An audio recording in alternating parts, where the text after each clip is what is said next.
Maintenant, place à 64 cultures. Carla Boy va nous rejoindre avec notre invité. Quentin Bajac, il est le directeur du musée du Jeu de Paume à Paris. Il vient nous présenter l'exposition Fragile Beauté, une exposition qui rassemble 300 photographies de la collection de Elton John et David Furnish, son mari. Je vous propose de regarder un petit aperçu.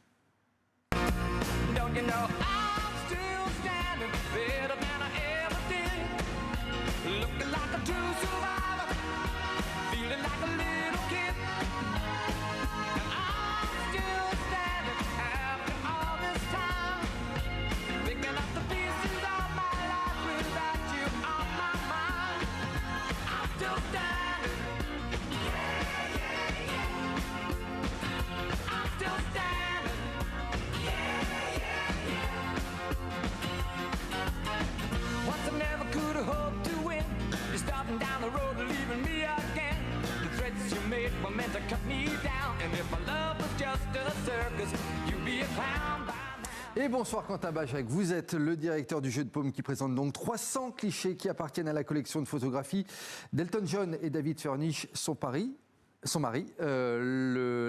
L'expo s'appelle Fragile Beauté. Je voulais savoir, ces 300 clichés, ils font partie de 7000 photographies. Ça n'a pas dû être facile de les sélectionner. Comment vous avez fait ? Oui, ça n'a pas été facile de les sélectionner. On a travaillé avec le Victoria and Albert Museum de Londres, qui avait déjà fait une exposition sur la collection. Et c'est à vrai dire à partir de l'exposition de la collection de Londres qu'on a choisi de resserrer la sélection et puis aussi, comme l'exposition avait eu lieu à Londres il y a 18 mois, d'ajouter d'autres images et des acquisitions récentes parce que la collection, elle continue de s'enrichir. David Furnish, Elton John continuent d'acquérir quasiment toutes les semaines. Et donc, voilà, il y a certaines images qui sont présentées pour la première fois à Paris. Carla Boy, vous avez vu cette exposition ? Oui, j'ai vu l'exposition. Alors, je pense que ça vaut le coup de raconter un peu comment c'est organisé. C'est par 5 sections thématiques, donc dédiées à la mode, au star system, au désir, aux photoreportages et aux identités, surtout aux identités homosexuelles. Est-ce que on peut dire, c'est une collection que je trouvais très libre, très habitée. Est-ce qu'on ne peut pas dire que c'est un peu un acte créatif Oui, je pense que collectionner, c'est un acte créatif, ou ça peut être un acte créatif. Et je pense que, évidemment, Elton John et évidemment David Furnish font acte de création. Et c'est d'ailleurs ce qui m'a passionné quand j'ai vu l'exposition à Londres. Je m'attendais peut-être à avoir une exposition un peu sage, finalement, de gens qui avaient beaucoup d'argent et qui se seraient fait plaisir en collectionnant la photographie. C'est ça, et heureusement, mais c'est pas seulement ça. C'est des gens qui ont un œil, qui ont une curiosité, qui ont une passion et qui développent comme ça, à travers leur collection, des thèmes. Et d'ailleurs, à ce propos, je vous propose d'écouter aussi David Furnish qui nous explique ça. Construire notre collection vient vraiment du cœur. Ce qui me frappe en me promenant dans cette exposition, c'est à quel point elle est incroyablement personnelle pour Elton et moi-même. C'est comme regarder une partie de votre âme accrochée à ces murs. Parce que les sujets et les personnes représentées par les photographies reflètent nos valeurs, nos passions, nos croyances et les choses qui ont touché nos vies. Nous n'avons pas de liste de photographes ou d'images que nous estimons absolument devoir avoir, parce que le monde dit que ce sont les images qu'il faut avoir. Nous collectons ce qui nous touche, ce qui nous parle, et ce qui touche notre cœur et notre âme. Et une attention particulière de cette collection était dédiée à la représentation du corps, la libération sexuelle et les identités queer. Est-ce que ça a été quand même une forme de militantisme, un acte politique de la part d'Elton John et David Furnish ? Certainement, ils ont commencé leur collection au début des années 90. C'est l'époque d'ailleurs où Elton John lance aussi sa fondation de lutte contre le sida. Donc les deux sont très liés.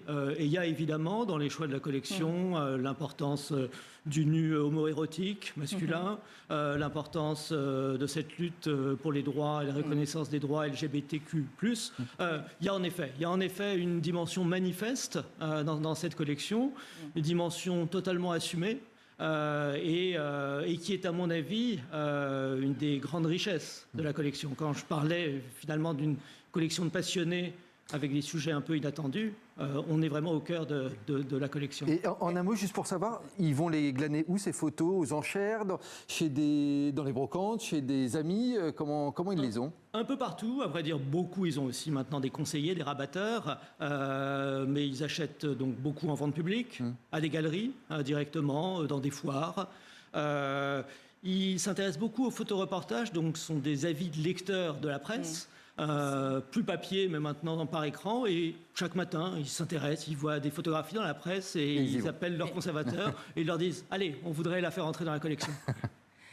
Oui, et d'ailleurs, l'une des sections est dédiée au photojournalisme. Mais moi, je voudrais parler aussi d'une œuvre qui est un peu au cœur de l'expo, et c'est Thanksgiving de Nan Goldin, qui est, pour la première fois déjà présentée en France entièrement. Bon, on avait déjà vu ces photos dans d'autres expos, mais cette fois-ci, on lui dédie vraiment un espace particulier. Moi, je voudrais que vous parliez de ça parce que c'est vraiment très important.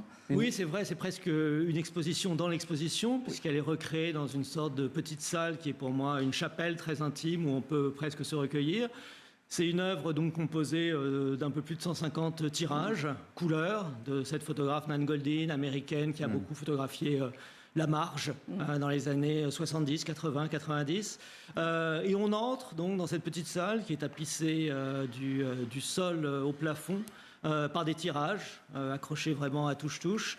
Et on a véritablement 20 années de son travail, de souffrance et de plaisir et de joie, d'amour, beaucoup d'amour.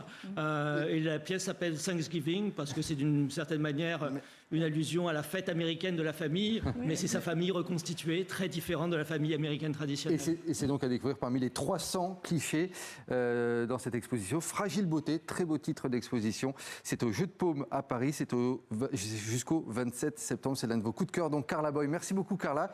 Et merci à vous Quentin Bajac.